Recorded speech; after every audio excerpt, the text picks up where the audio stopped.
Gusto mo ba ng Coke float pero wala kang budget? Pares tayo. Yo guys, alam niyo ba na you can level up your Coke with just one simple ingredient?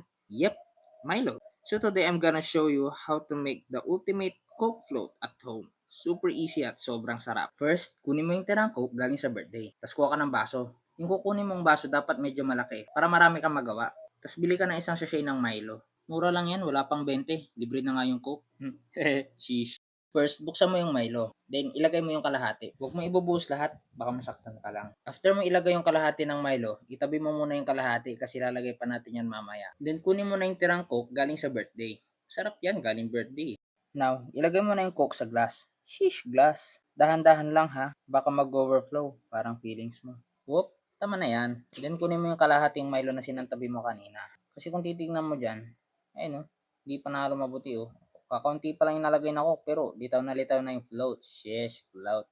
Then ilagay mo na yung kalahating tirang Milo kanina. Ibuhos mo na. Total sanay ka namang binibigay lahat. Then lagay mo na yung tirang Coke galing birthday. Dahan-dahan lang baka mag-overflow. Then ayan na. Coke float at home. Pwede mo na i-treat yung sarili mo kahit alam mong bagsak ka sa exam. Kumuha ka na rin ng straw para kunwari sosyal. Yan. O, diba?